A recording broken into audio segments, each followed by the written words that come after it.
Chicago's Morning Answer with Dan and Amy continues now, and make sure to stay tuned to catch me, Mike Gallagher, coming up at 9, only on AM 560, The Answer. Top of the morning, Dan and Amy, and we've mentioned this guy before, Ta-Nehisi Coates, talked to him before, and he's a very good writer, and he's an interesting thinker, but I think he's got America all wrong, and it's nice that somebody from academia apparently agrees with that assessment. An excellent piece, a must-read piece, an open letter to Ta-Nehisi Coates, who's seen as one of the leading black intellectuals in America at present. He's over at the Atlantic. This is Jason Hill's work. Jason Hill is an immigrant to this country from Jamaica. He's also a philosophy professor at DePaul University, and he joins us now. Professor Hill, thanks so much for joining us. Appreciate it. Hi, thank you very much for having me. So one of the things where you respond to Coates is as it pertains to the quote-unquote American dream, which he sees as, frankly, not only a big lie, but also an enemy, as he put it, of all art, courageous thinking, and honest writing. What was your reaction to that aspect of what Coates has previously written? Well, I just thought he was a liar.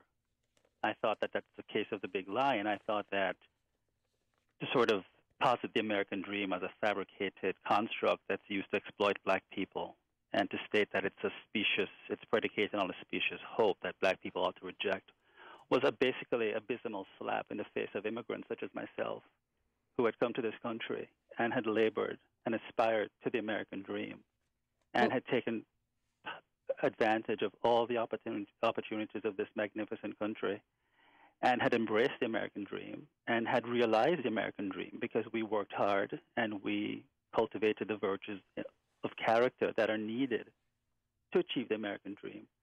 And I thought that this was just a doomsday letter that he was writing to his son, addressed to liberals, far-left liberals in this country who trade in guilt and black victimization.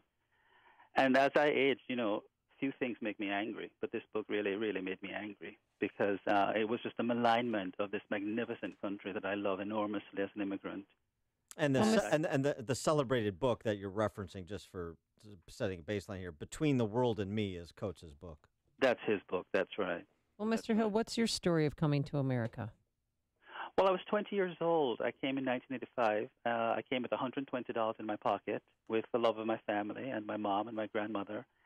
And I came from Jamaica from a modest middle-class family. But, I still came with only $120 in my pocket. I had to work 3 jobs, to put myself through school. I never asked for any governmental aid. I never borrowed money from anyone to put myself through school. I supported myself through college entirely.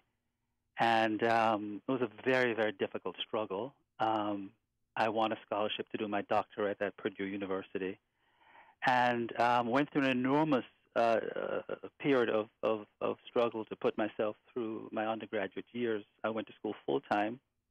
And I worked full-time. I worked 45 hours a week, sometimes 4 jobs, and I graduated magna cum laude. And never for one moment thought that the American people owed me anything, because immigration is not a right, it's a privilege. And I thought the only thing I demanded of I had a green card, I wasn't yet an American, but the only thing that I thought of my future compatriots was that they placed no obstructions in my path, and just left me free to pursue the American dream. And I fell in love with America the minute I stepped off that plane in 1985 in Atlanta, Georgia, because I knew that I recognized what the meaning of this country was all about, and I recognized that it was an enormously benevolent country that had opened its doors to me and to thousands of other immigrants, and said, we give you these opportunities, make the best of them. We can't guarantee you success. That is up to you. And just going back to your family's history in Jamaica, I mean, you know something about governmental repression as well. You write in this piece, your open letter to Ta-Nehisi Coates, about your grandfather being persecuted as a member of the Jamaican independence movement against the British. That's right. He was a hardline communist who was a pioneer in the independence movement and was put in a detention center by the British government.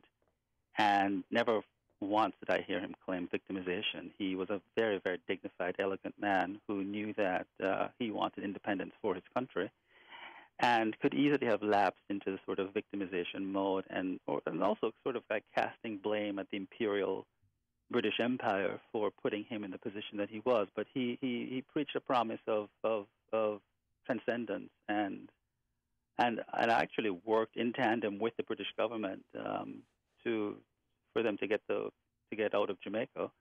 And rather than sort of castigate them and demonize them, he found a way of working with them to achieve independence. And those were lessons that he passed on to me, that when you're sometimes working even with an adversary, you have to find common ground sometimes to do so, strategically speaking. You also, you also write in your piece, now fast forwarding to coming to America and now being here for 3 decades, you write, in the 32 years I've lived in this great country, I have never once actively fought racism. What do you mean? What do I mean? Yeah. I mean that I have always adduced myself as evidence of its stupidity.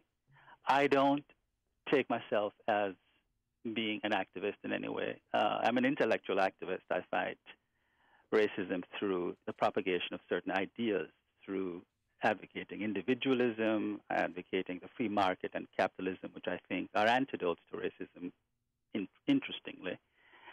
And I think that you can burn yourself out on a certain kind of activism and become quite cynical and bitter if you. Fighting racism is like fighting lice in a vacuum. What you have to do is achieve excellence in your character. What you have to be is very, very good, sometimes twice as good as everybody else. And you have to prove yourself that you are efficacious, that you are competent, more than competent, and that you prove your worth. And that's the way that I have fought racism. Incidentally, the racism that I have encountered in this country, paradoxically speaking, has come from the liberal progressive strain. I have found that conservatives and so-called people from the right have basically left me alone to do my job and have treated me more like an individual. And it's people really from the very, very far left, or people who think of themselves as progressives, whom I have found some sort of racial resistance from, sometimes in the academy, sometimes just from all walks of life. But that's what I meant by never having really actively fought racism. Mm-hmm. In the news and in Congress, they're going to go over DACA and see what they can do for the Dreamers. Some 800,000 people who are brought here by their parents. What do you think should happen to them? Well, my thinking on that is still evolving. I think that any state has the right to regulate its borders. I came here legally as an immigrant. I had to stand in line for 18 hours in 94-degree weather, petitioning the U.S. government for a green card. I was sponsored by my grandmother, who sponsored my mother, and I came here legally. I think any state has the right to regulate its borders because you can't have an influx of illegal immigrants. They tax the infrastructures of a country, and they compromise the very means that a country has to take care of those immigrants. So I think it is up to each country, whether it's the United States or it's the Netherlands or England, to determine how to deal with an illegal immigration population. I know that this is something that cannot continue indefinitely. We can't have massive influx of illegal immigrants in our country. My heart bleeds for those children who were brought here illegally by their parents. And the compassion streak in me would like to see some sort of platform where some of them at least, a pathway towards citizenship can be made for them. But my thinking on this is evolving because I need to think really carefully about how such a policy could encourage more influx of immigrants, illegal immigrants into a country, which really, really can't continue indefinitely. It compromises the well-being of those immigrants, and it certainly is unfair to Americans to expect them to continue to support illegal immigrants in this country through tax dollars and so on and so forth. I want to go back to your experience in the academy on campuses. DePaul's not insulated from what's going on college campuses around the country, and this against the backdrop of a new survey of students that was conducted by a Brookings Institution fellow and a UCLA professor finds 1/5 of college undergrads say it's acceptable to use physical force to silence a speaker who makes offensive and hurtful statements. Mm. What's been your experience in the academy? Because you're not exactly, from my read of your work and what you're saying here today, this is not exactly campus orthodoxy you hear. Well, this is something that troubles me profoundly as an advocate of free speech, and I will say that I'm an almost free speech absolutist, and I have gone to great lengths to promote the free speech of speakers who have come on campus who have been quite controversial, even when I find myself personally disagreeing with their comments, like the speaker Milo Yiannopoulos, who came on campus. Right. And I was one of the very few faculty members who went against the grain and defended our past president, Father Dennis Holschneider. And I said, look, he was vetted by the young college Republicans. That vetting process was passed, and I defended his right to speak on campus, although I disagree profoundly with some of the things that are uttered from his mouth. Mm-hmm. He's a provocateur. He's not a scholar, and he says things that are quite offensive. But I think that free speech is all about